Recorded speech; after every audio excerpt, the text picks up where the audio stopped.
Vote ಕೇಳೋವಾಗ ನೀವು ಈ conditions ಹೇಳಿದ್ರಾ ಈ ಕಂಡೀಷನ್ಸು? ಮನೆಗೆ ಬಂದು ರಾತ್ರಿ ಬೆಳಿಗ್ಗೆ ಎಲ್ಲ ಓಟ್ ಕೇಳಿದ್ರಲ್ವಾ? ಅದೇ ಥರ ಈಗ ಕೇಂದ್ರ ಸರ್ಕಾರ ತಡೆಯಾಗಿದ್ರೆ ಮನೆಗೆ ಬಂದು ಕೊಡಿ ಅಮೌಂಟ್ ಕ್ಯಾಶು, ಅಲ್ಲಿಗೆ ನಿಮ್ಗೆ ಕೊಡಕ್ಕೆ ಯೋಗ್ಯತೆ ಇಲ್ಲ ಅಂತ ಹೇಳ್ತಾ ಇದ್ದೀರಾ ಅಷ್ಟೇ ಅಲ್ವಾ, ಇಂಡೈರೆಕ್ಟ್ ಆಗಿ. ಮೊನ್ನೆ ಸ್ಟಾಂಪೇಡ್ ಆದಾಗ ಏನ್ರಿ ಆಯ್ತು? ನನಗೂ ಅದಕ್ಕೂ ಸಂಬಂಧ ಇಲ್ಲ ಅಂತ ಹೇಳ್ತೀರಲ್ಲ, ಅದೇ ನಿಮ್ಮ ಮನೆಯವರಾಗಿದ್ರೆ ಆ ಮಾತು ಹೇಳ್ತಿದ್ರಾ ನೀವು? ಹೇಳ್ರಿ ಕಾಂಗ್ರೆಸ್ ಅವರೇ. ಸ್ಕೂಲ್ಗಳದ್ದು, ಮನೆ ಬಾಡಿಗೆಗಳದ್ದು, ಸ್ಕೂಲ್ಗಳ ಫೀಸ್ ಏನ್ರಿ ಇದೆ? 2.25-3 ಲಕ್ಷ ಇದೆ. ಫಸ್ಟ್ ಆಫ್ ಆಲ್ ನೀವು ಬೇರೆ ರಾಜ್ಯದವ್ರಿಗೆ ಇಲ್ಲಿ ಯಾಕ್ರಿ ಸ್ಕೂಲ್ ಮಾಡಕ್ಕೆ ಕೊಡ್ತೀರಾ?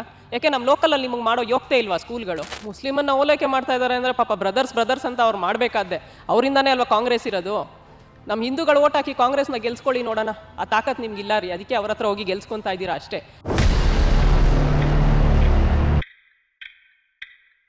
ಮೇಡಮ್ ನಮಸ್ತೆ. ನಮಸ್ತೆ ಮೇಡಮ್, ಇವಾಗ ಗೃಹಲಕ್ಷ್ಮಿ ಯೋಜನೆ ಹಣ ಬರ್ತಾ ಇಲ್ಲ, ಒಂದು 2-3 ತಿಂಗಳಿಂದ ಹಣ ಡಿಲೇ ಆಗ್ತಾ ಇದೆ. ಸಚಿವರು ಹೇಳ್ತಾ ಇದ್ದಾರೆ ಇದಕ್ಕೆ ಕೇಂದ್ರ ಸರ್ಕಾರದ ನಿಯಮ ಕಾರಣ ಅಂತ. ಏನು ಹೇಳ್ತೀರಿ ಮೇಡಮ್ ತಾವು? ನೋಡಿ, 6 ತಿಂಗಳ ಮುಂಚೆ ಹೇಳಿದರು ಸರ್ವರ್ ಡೌನ್ ಇದೆ, ಬರುತ್ತೆ ಸ್ವಲ್ಪ ವೆಯ್ಟ್ ಮಾಡಿ ಅಂತ ಹೇಳಿದರು. ಯಾರು? ನಮ್ಮ ಕಾಂಗ್ರೆಸ್ ಅವರು. 6 ತಿಂಗಳಾದಮೇಲೆ ಈಗ ಸರ್ವರ್ ಡೌನ್ ಇದೆ, ಕೇಂದ್ರ ಸರ್ಕಾರದ ನಿಯಮಗಳಿದ್ದಾವೆ ಅಂತ ಹೇಳ್ತೀರಾ. ಓಟ್ ಕೇಳೋವಾಗ ನೀವು ಈ ಕಂಡೀಷನ್ಸ್ ಹೇಳಿದ್ರಾ ಈ ಕಂಡೀಷನ್ಸು? ಮನೆಗೆ ಬಂದು ರಾತ್ರಿ ಬೆಳಿಗ್ಗೆ ಎಲ್ಲ ಓಟ್ ಕೇಳಿದ್ರಲ್ವಾ? ಅದೇ ಥರ ಈಗ ಕೇಂದ್ರ ಸರ್ಕಾರ ತಡೆಯಾಗಿದ್ರೆ ಮನೆಗೆ ಬಂದು ಕೊಡಿ ಅಮೌಂಟು ಕ್ಯಾಶು. ಜನಗಳು ನಿಮ್ಮನ್ನು ನಂಬಿ ಅಲ್ವಾ ಓಟ್ ಹಾಕಿದ್ದು, ಅದಕ್ಕೆ ಅದೇ ಥರ ಬಂದು ಕೊಡಿ. ಯಾವಾಗೂ ಪ್ರತಿ ತಿಂಗಳು 1 ತಿಂಗಳು ಸರ್ವರ್ ಡೌನು, 1 ತಿಂಗಳು ಕೇಂದ್ರ ಸರ್ಕಾರ, ಪ್ರತಿ ತಿಂಗಳು ಇದೇ ಹೇಳ್ತಾ ಇದ್ರೆ ಉತ್ತರ ಜನಗಳಿಗೆ ಯಾವಾಗ ಸಿಗತ್ತೆ? ಅಲ್ಲಿಗೆ ನಿಮ್ಮ ಕಾಂಗ್ರೆಸ್ ಸರ್ಕಾರ ಇರೋವರೆಗೂ ನೀವು ಇದೇ ಥರ ನಿಯಮಗಳು ಹೇಳ್ತಾ ಇರ್ತೀರ. ಈಗ ಮನೆಗೆ ತಿಂಗಳು ಬಂದು ಕ್ಯಾಶ್ ತಲುಪಿಸಿ ಜನಗಳಿಗೆ. ಓಟ್ ಕೇಳೋವಾಗ ಹೇಗೆ ಬಂದ್ರಿ ಅಲ್ವಾ ಮನೆಗೆ, ಅದೇ ಥರ ಬಂದು ತಲುಪಿಸಿ. ಯಾಕೆ ಈ ನಿಯಮಗಳು ಯಾಕೆ ಅಡ್ಡಿ ತರ್ತಾ ಇದ್ದೀರಾ? ಅಲ್ಲಿಗೆ ನಿಮ್ಗೆ ಕೊಡೋಕ್ಕೆ ಯೋಗ್ಯತೆ ಇಲ್ಲ ಅಂತ ಹೇಳ್ತಾ ಇದ್ದೀರಾ ಅಷ್ಟೇ ಅಲ್ವಾ, ಇಂಡೈರೆಕ್ಟಾಗಿ. ಬಡ ಜನಗಳದ್ದು ರೇಷನ್ ಕಾರ್ಡ್ಗಳು ಕ್ಯಾನ್ಸಲ್ ಮಾಡಿದ್ದೀರಾ. ರಾಜಕೀಯ ಆಗಲ್ವೇನ್ರಿ ನಿಮಗೆ? ಅವ್ರ ರೇಷನ್ ಬಡ ಜನಗಳ ಅನ್ನನ ನೀವು ತಿನ್ನಬೇಕಾ? ನಾಚಿಕೆ ಆಗಲ್ವಾ ನಿಮಗೆ ಅಂತ? ಎಷ್ಟು ಜನಗಳದ್ದು ಮೋಸ ಮಾಡಿದ್ದೀರಾ, ಎಷ್ಟು ಜನಗಳಿಂದ ರೇಷನ್ ಕಾರ್ಡ್ದು ಕ್ಯಾನ್ಸಲ್ ಮಾಡಿದ್ದೀರಾ?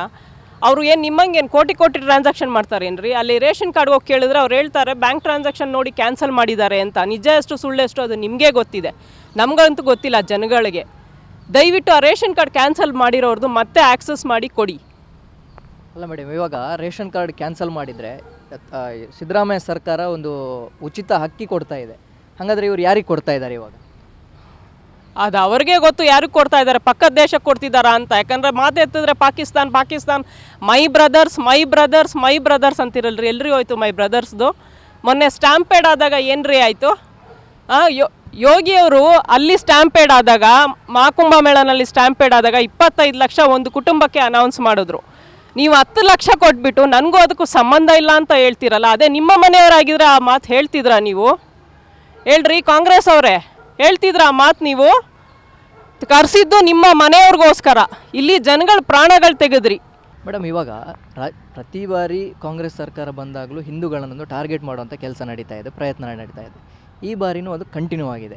ಮಂಗಳೂರಿಂದ ಹಿಡಿದು ಆಲ್ ಓವರ್ ಕರ್ನಾಟಕ ಕೆಲವೊಂದಿಷ್ಟು ಮುಖಂಡರನ್ನು ಒಂದು ಜಿಲ್ಲೆಯಿಂದ ಮತ್ತೊಂದು ಜಿಲ್ಲೆಗೆ ಗಡಿಪಾರು ಮಾಡೋದಿರಲಿ, ಕೆಲವೊಂದಿಷ್ಟು ಜಿಲ್ಲೆಗಳಿಗೆ ನಿರ್ಬಂಧ ಹೇರೋದಿರಲಿ, ಏನಾದರೂ ಭಾಷಣ ಮಾಡೋರಿಗೆ ನೀವು ಇಂಥದ್ದನ್ನು ಮಾತ್ರ ಮಾತಾಡಬೇಕು ಅಂಥೇಳಿ ಒಂದು ನೋಟಿಸ್ ಕೊಡ್ತಾ ಇದ್ದಾರೆ ಪೊಲೀಸ್ನವರು. ಅಂದರೆ ಸರ್ಕಾರ ಪೊಲೀಸ್ನವ್ರ ಹತ್ರ ಕೊಡಿಸ್ತಾ ಇದೆ. ಹಿಂದೂಗಳ ಮೇಲೆ ಟಾರ್ಗೆಟ್ ನಡೀತಾ ಇದೆ. ಏನು ಹೇಳ್ತೀರಿ ಮೇಡಮ್? ಹಿಂದೂಗಳ ಮೇಲೆ ಟಾರ್ಗೆಟ್ ಮಾಡ್ತಾ ಇದ್ದಾರೆ ಅಂದರೆ ಫಸ್ಟು ಅವ್ರವ್ರ ಮನೆಗಳಲ್ಲೇ ಟೆರರಿಸ್ಟ್ ಇದ್ದಾರೆ. ಯಾರು? VIP ಮನೆಗಳಲ್ಲೇ ಟೆರರಿಸ್ಟ್ಗಳಿದ್ದಾರೆ. ಫಸ್ಟ್ ಅವ್ರನ್ನ ಟಾರ್ಗೆಟ್ ಮಾಡಿ, ಆಮೇಲೆ ಲೋಕಲ್ ಜನಗಳನ್ನ ಟಾರ್ಗೆಟ್ ಮಾಡಿ. ಪೊಲೀಸವ್ರು ನೋಟಿಸ್ ಕೊಟ್ಟರು ಅಂದ್ಬಿಟ್ಟು ಮಧ್ಯರಾತ್ರಿ ಬಂದು ಫ್ಯಾಮಿಲಿಗಳನ್ನ ಡಿಸ್ಟರ್ಬ್ ಮಾಡೋದಲ್ಲ. ಫಸ್ಟ್ ನಿಮ್ಮನೆಗೆ ಹಾಗೆ ಬಂದು ಯಾರಾದರೂ ಡಿಸ್ಟರ್ಬ್ ಮಾಡಿದ್ರೆ ಸುಮ್ಮನೆ ಇರ್ತೀರಾ ನೀವು? ಇಲ್ಲ ಅಲ್ಲ. ಸ್ವಲ್ಪ ಯಾವುದು ನ್ಯಾಯ ಇದೆ, ಎಲ್ಲಿ ನಿಯಮ ಇದೆ ಅದು ನೋಡಿ ದಯವಿಟ್ಟು ಪಾಲಿಸಿ. ರಾಷ್ಟ್ರದ ಬಗ್ಗೆ ಮಾತಾಡುವಾಗಲೂ ಮೇಡಮ್ ಇವಾಗ ಹೇಳ್ತಾ ಇದ್ದಾರೆ ನೀವು ಇಂಥದ್ದು ಮಾತ್ರ ಮಾತಾಡಬೇಕು, ಕೆಲವೊಂದಿಷ್ಟು ಪದಗಳನ್ನು ಬಳಸಬಾರ್ದು ಅಂತ ಹೇಳಿ. ಅಂದರೆ ವಾಕ್ ಸ್ವಾತಂತ್ರ್ಯ ಇಲ್ವಾ?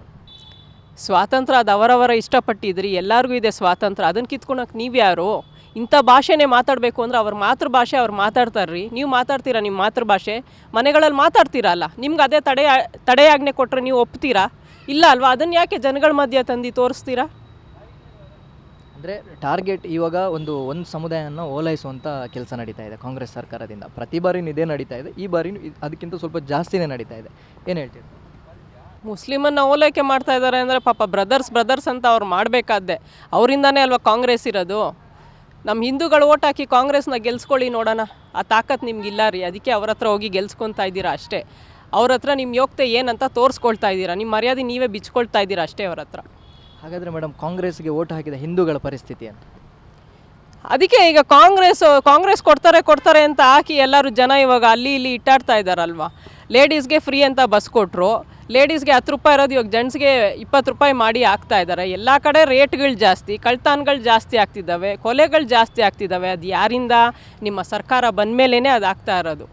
ಸರ್ಕಾರ ಬಂತು ಸರಿ, ನಾವು ಅದು ಮಾಡ್ತೀವಿ ಇದು ಮಾಡ್ತೀವಿ ಅಂತ ಯಾವುದ್ರಿ ಎಲ್ಲಿ ನ್ಯಾಯವಾಗಿ ಮಾಡಿದ್ದೀರಾ ರೀ ನೀವು?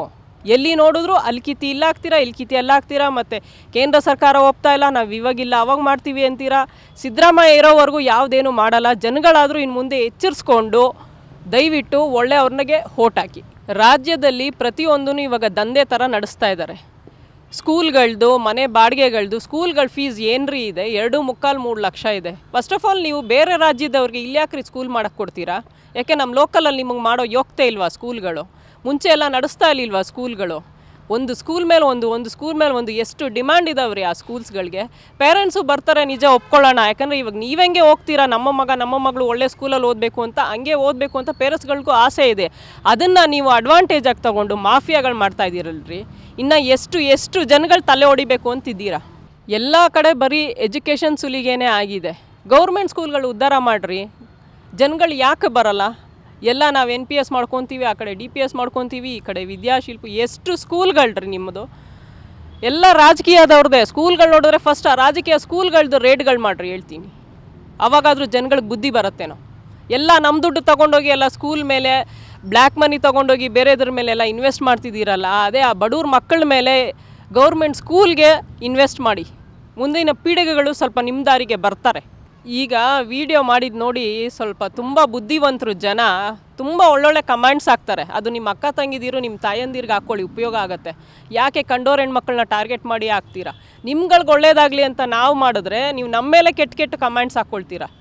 ಅದು ನಿಮ್ಮ ಫ್ಯಾಮಿಲಿ ಮೆಂಬರ್ಸ್ ಮಾಡ್ಕೊಳ್ರಿ, ತುಂಬ ಒಳ್ಳೇದಾಗತ್ತೆ. ಟಿವಿ ವಿಕ್ರಮ, ದೇಶ ನಿಮ್ಮ ಕೈಯಲ್ಲಿ. ಈ ಕಾರ್ಯಕ್ರಮ ನಿಮಗೆ ಇಷ್ಟ ಆಗಿದ್ದಲ್ಲಿ ಲೈಕ್, ಶೇರ್ ಹಾಗೂ ಕಮೆಂಟ್ ಮಾಡಿ. ಟಿವಿ ವಿಕ್ರಮದ ಕಾರ್ಯಕ್ರಮಗಳನ್ನು ನಿರಂತರವಾಗಿ ವೀಕ್ಷಿಸಲು ಸಬ್ಸ್ಕ್ರೈಬ್ ಮಾಡಿ, ಬೆಲ್ ಐಕನ್ ಒತ್ತಿ.